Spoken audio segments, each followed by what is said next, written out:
स्वागत है आपका एक बार फिर। और यहाँ बजट की बाजार पर जो इम्पैक्ट है उस पर हमने लगातार चर्चा की, लेकिन कमोडिटी मार्केट जहाँ पर पहली बार अब कमोडिटी ट्रांजैक्शन टैक्स लाया गया है, इस पर भी अब एक राय लेते हैं। हमारे साथ किशोर नारने जुड़ चुके हैं इस पर बात करने के लिए। किशोर, क्या रिएक्शन है आपका? बाजार इसको आसानी से बचा लेगा? ज़्यादा आसानी से तो नहीं है, बट फिलहाल के लिए जो ट्रेडिंग वॉल्यूम्स है, आई थिंक डेफिनेटली एक इम्पैक्ट तो देखने के लिए मिलेगा। मेरे हिसाब से यहाँ पे करीब करीब जो नॉन एग्री कमोडिटीज़ सबसे ज़्यादा जो ट्रेडिंग पोर्शन है, आई थिंक करीब 85 से 90% का जो ट्रेडिंग वॉल्यूम्स है वो नॉन एग्री कमोडिटीज़ में ही होता है। तो वहाँ पे जो खास करके जो प्रोग्राम ड्रिवन ट्रेडिंग है, जो एल्गो ड्रिवन ट्रेडिंग है, और दूसरा है कि जो हाई फ्रीक्वेंसी ट्रेडर्स हैं जो इंट्राडे ट्रेड करते हैं, और जो आर्बिट्रेज डेस्क है, जॉबिंग डेस्क है, तो उनको ज़्यादा ट्रांजैक्शन टैक्स बहुत ही व्हाट यू कॉल इम्पैक्ट पड़ेगा उसके ऊपर। बट दूसरी जो नॉर्मल इन्वेस्टर्स हैं और ट्रेडर्स हैं, उनको थोड़ा सा इनिशियली नीजर्क रिएक्शन मिलेगा। जैसा एफएनओ में जैसा पहली बार लगाया तो तभी भी इफेक्ट आया था, बट धीरे धीरे वो डाइजेस्ट हो जाता है मार्केट में। बट डेफिनेटली जॉबिंग वॉल्यूम जो लिक्विडिटी क्रिएटर्स है मार्केट में, उनके ऊपर काफ़ी इम्पैक्ट पड़ेगा। तो मेरे हिसाब से आई थिंक इनिशियल एक एस्टिमेट है हमारे कि 15 से 20% का ओवरऑल कमोडिटी वॉल्यूम इसमें एक बार घट सकता है। इसके अलावा ओवरऑल कमोडिटी मार्केट्स पे बजट का क्या इम्पैक्ट है? ओवरऑल कमोडिटी मार्केट्स में ज़्यादा हद तक बजट अनटच्ड है। आई थिंक मोस्टली मार्केट में एक्सपेक्टेशन था कि एडिबल ऑयल्स पे, स्पेशली रिफाइंड सोया पे थोड़ा सा इंपोर्ट ड्यूटी बढ़ाएंगे, या पाम ऑयल पे बढ़ाने का कुछ उम्मीदें थे, वो भी नहीं हुआ है। गोल्ड के ऊपर काफ़ी उम्मीदें थी कि गोल्ड के ऊपर रिपोर्ट टैक्स बढ़ाएंगे या गोल्ड के ऊपर कुछ नया स्कीम लाएंगे, फाइनेंशियल इंस्ट्रूमेंट लाएंगे, वो भी कुछ नहीं हुआ था। बट एक पॉजिटिव हुआ है कमोडिटी मार्केट्स के लिए कि जो बजट स्पीच में मिस्टर फाइनेंस मिनिस्टर ने ये मेंशन किया है कि जो कमोडिटी से जो प्रॉफिट या लॉस आएगा वो बिजनेस इनकम के पार्ट गिना जाएगा यहाँ से। It will not be a speculative transaction. So this is one positive development जिसमें स्पेशली कॉर्पोरेट्स और हेजर्स के लिए ये बहुत फ़ायदेमंद हो जाएगा।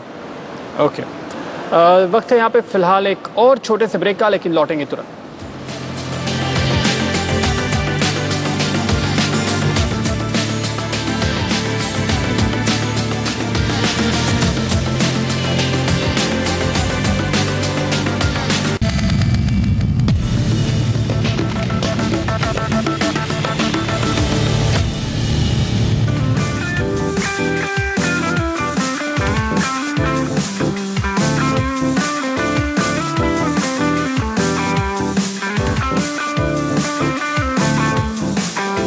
स्वागत है आपका। और बाजार को अब इंतजार है 5 बजे का, जब आएगा जीडीपी का आंकड़ा, और देखना होगा वो कैसा निकल कर आता है। लेकिन हमारे साथ हमारे खास मेहमान दोनों ही जुड़े हुए हैं, संजय सिन्हा और किशोर नारने।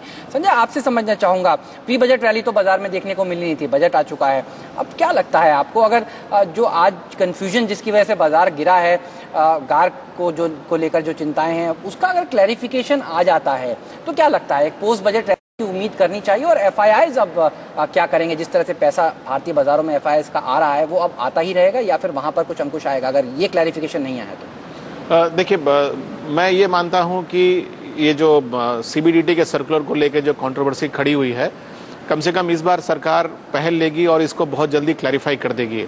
एंड मैं ये भी प्रिज्यूम कर रहा हूं कि clarification will be to the satisfaction of the foreign institutional investors, क्योंकि जैसा अगर आपने देखा कि ये पहली बार हमने देखा है कि फाइनेंस मिनिस्टर ने अपनी स्पीच की शुरुआत की और शुरुआती तौर पे ही उन्होंने कह दिया कि हमारी डिपेंडेंस फॉरेन पोर्टफोलियो फ्लोज पर काफ़ी रहेगी। और उन्होंने एक आंकड़ा भी दे रखा है कि हमें अपने करंट अकाउंट डेफिसिट को मीट करने के लिए अगले 2 साल में $75 बिलियन की ज़रूरत पड़ेगी। तो हमारे ख्याल से ये जरूर है कि सरकार की एक निश्चित निर्णय है कि वो फॉरेन इन्वेस्टमेंट को बढ़ावा देंगे। तो इसलिए ये कंफ्यूजन मैं प्रिज्यूम कर रहा हूं कि वो सरकार क्लैरिफाई कर देगी। अब उसको अगर हम मान लेते हैं तो अगर आप देखिए तो पिछले 2 महीनों में बाजार एक तरह से तो प्रॉफिट टेकिंग के दौर से गुजर चुका है, और हम प्रॉब्ली पिछले 1 हफ्ता में उस प्रॉफिट टेकिंग दौर का एक क्लाइमेक्स देख रहे थे, जहां पर कि मिड कैप के कुछ गिने चुने स्टॉक्स में बहुत ज़्यादा बिकवाली हो रही थी। चूंकि इतनी जोर की बिकवाली हुई है, पास्ट जैसे मैंने देखा है बाजार का रवैया, इमीडिएट रिकवरी शायद बाजार में ना हो, लेकिन एक यू शेप रिकवरी होने की संभावना हमारे ख्याल से बन जाती है यहाँ से, खास करके क्योंकि अगर जो लोगों ने प्रॉफिट बनाए थे उन्होंने अपने प्रॉफिट बुक कर लिए हैं तो उनके पास भी स्ट्रेंथ है। रही बात फॉरेन पोर्टफोलियो फ्लोज की, तो अब तक देखिए 2 महीनों में करीब 45,000 करोड़ की नेट FII फ्लोज आई है, जिसका मेरा अनुमान है सेकेंडरी मार्केट को बहुत ही कम हिस्सा मिला है, क्योंकि जहां उनके 45,000 करोड़ रुपए नेट आए हैं उसके अगेंस्ट डोमेस्टिक इंस्टीट्यूशनल इन्वेस्टर्स की करीब 20-25,000 करोड़ की नेट सेलिंग हुई है, तो कुछ हिस्सा तो वहां एब्जॉर्ब हो गया। प्लस सरकार की जो अग्रेसिव डिसइन्वेस्टमेंट पॉलिसी रही, प्लस कुछ और QIPs रही, उनमें भी हमारे ख्याल से करीब 12-15 हज़ार करोड़ रुपए तो वहां चले गए। तो ये 45,000 करोड़ रुपए में से तो करीब 35,000 करोड़ रुपए तो इसी में आप समझिए कि एब्जॉर्ब हो गए। तो नेट सेकेंडरी मार्केट को तो ज्यादा पैसा आया नहीं है। तो अब अगर इस तरह का पोर्टफोलियो फ्लोज का पेस बना रहा और वो सेकेंडरी मार्केट में आता है, तो वो भी हमारे ख्याल से मार्केट को एक टेल विंड देगा, जो कि मार्केट की रिकवरी में सहायता कर सकता है। किशोर, जो हमने पूरी बात की ट्रांजैक्शन टैक्स की, वो एक ऐसे समय पे भी आ रहा है जबकि ग्लोबली भी और लोकल मार्केट में भी जो प्रेशियस मेटल्स है वो काफ़ी वीक है। ऐसी स्थिति में आपको लगता है कि इम्पैक्ट कहीं ज़्यादा दरअसल फील हो सकता है? सरकार ऐसे वक्त इस मार्केट से पैसे कमाने की सोच रही है जबकि मार्केट थोड़ा डिप्रेस्ड है। बिल्कुल सही है आपकी बात। ग्लोबली बहुत ही कम कमोडिटी मार्केट्स में यहाँ पे जो ट्रांजैक्शन टैक्स है, एक्सेप्ट ताइवान, कहीं और कोई ये ट्रांजैक्शन टैक्स का जो कॉन्सेप्ट है वो कहीं पे भी नहीं है। बट यहाँ पे मेरा और कमोडिटी मार्केट का ओवरऑल जो पार्टिसिपेंट्स है उनका मानना ये है कि बेसिकली यहाँ पे पहले मार्केट को स्ट्रेंथन करना चाहिए था, सरकार रेगुलेटर को स्ट्रेंथन करना चाहिए था। नया इंस्ट्रूमेंट्स लाइक जो एंटायर FCRA का जो अमेंडमेंट्स पेंडिंग था, आई थिंक वो अगर पहले करके मार्केट्स को थोड़ा सा एक्सपैंड करने दिए और उसके बाद उसके ऊपर से पैसा कमाने का अगर देखें तो बेहतर हो सकता था। बट अनफॉर्चुनेटली ये चीज़ पहले हुआ है एंड होपफुली जो बचा हुआ है सरकार के पास जाएगी, जो आई थिंक डेफिनेटली सरकार के पास रिप्रेजेंटेशंस तो जा रहे हैं इंडस्ट्री की तरफ से, CPI जो commodity participant association of India की तरफ से जा रहे हैं, एसोकैम की तरफ से भी जा रहे हैं, तो काफ़ी रिप्रेजेंटेशंस तो जा रहे हैं। बट होपफुली एटलीस्ट अगर सरकार अगर इसको रोल बैक नहीं करता है तो एटलीस्ट जो अमेंडमेंट्स पेंडिंग था FCRA का, अगर वो कुछ प्रोग्रेसिव स्टेप्स अगर लेते हैं तो मार्केट और अपने आप खड़ा होने का जो चांसेस है वो बहुत ज़्यादा है। ओके, वक्त है फिलहाल आप दोनों से ही इजाज़त लेने का। बहुत बहुत शुक्रिया किशोर और संजय, आप दोनों हमारे साथ जुड़े इस कार्यक्रम में।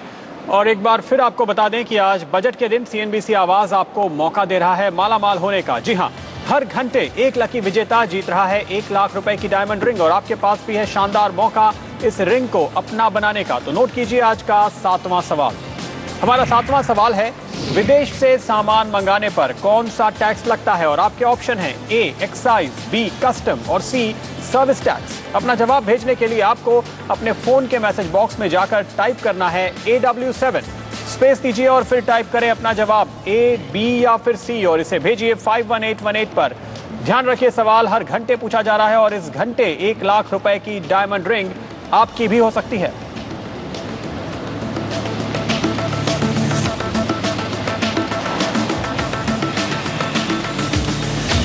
और आज ऐसा लगता है कि हेमंत, बजट ने फाइनली बाजार का तो बैंड बजा दिया, लेकिन हमें आज सुबह से नाइजल जो काफी खूबसूरत ट्यून सुना रहे हैं उसके लिए उन्हें भी हमें शुक्रिया कहना चाहिए। और जाते जाते आपका एक लास्ट ट्यून भी